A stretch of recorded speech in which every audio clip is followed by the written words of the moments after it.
The leaders of Israel and Ukraine have both held high-stakes meetings with the US President at the White House. They were in Washington to attend the funeral of Republican Senator Lindsey Graham, who was one of the strongest US political supporters of both countries' war efforts. Now, Ukrainian President Volodymyr Zelenskyy was the first to meet with Donald Trump in a closed-door meeting.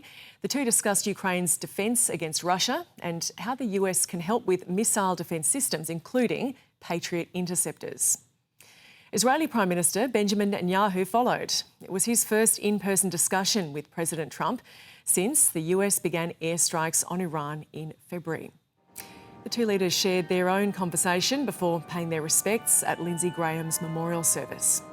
The 71-year-old had firmly backed the US government's financial support for both countries and had been in Kyiv just a few days before his sudden death from a heart condition earlier this month.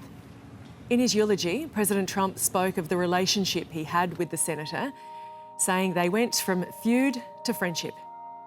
Back in 2016, Lindsey said something rather nasty on his flight to becoming the next president of the United States. So naturally, I did something that I shouldn't have done. I shared his personal cell phone number with the millions of people that happened to be watching that particular day as I made a speech, a very important speech. And I remember the number 202-228-0292 if anybody wants to give it a shot. North America correspondent Lauren Day joins us now from Washington.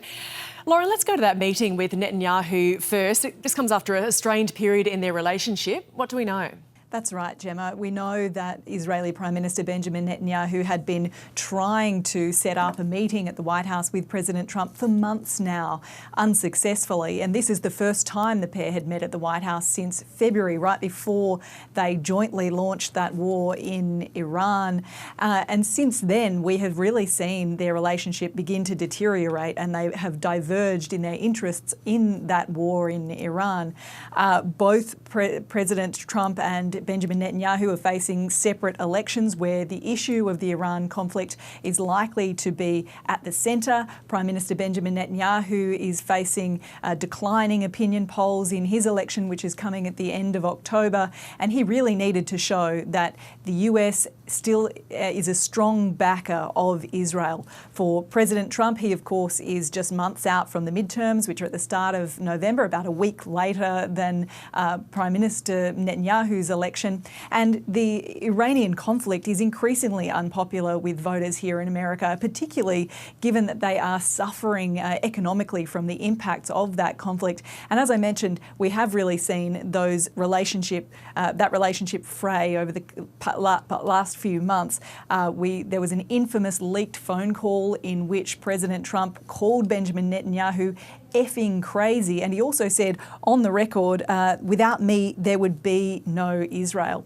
Now, the meeting today, which was on the sidelines of the funeral for Lindsey Graham, who was a strong ally of Israel, that was closed to the media, that meeting, so we don't know exactly what took place. We know that it apparently lasted for about 90 minutes, and the White House said that it was positive and productive, and Benjamin Netanyahu said that it was an excellent meeting. But just hours before that meeting took place, President Trump was on Fox News, and he was asked about Israeli media reports which suggested that Prime Minister Benjamin Netanyahu was going to present him with new intelligence that showed that Iran was rebuilding its nuclear capacity at Pickaxe Mountain. Have a listen to what he had to say and the frustration in his tone.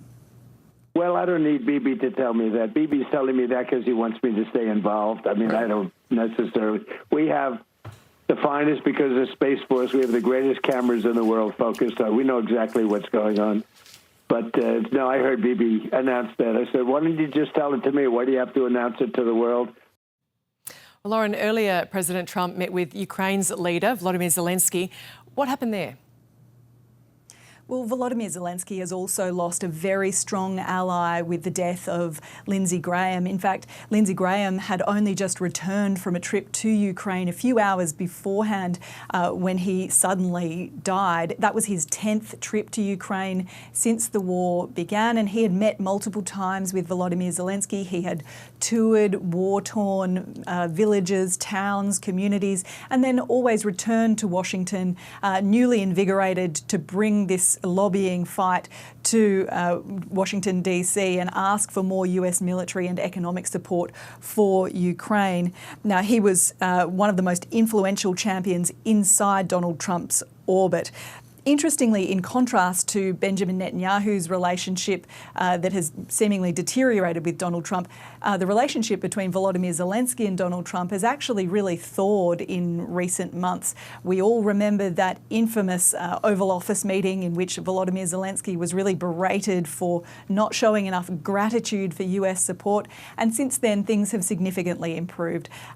So too has the position that the Ukraine is faring much, much better against Russia, but also they have significantly increased their support in terms of drones and drone interceptors for the US in its fight in Iran.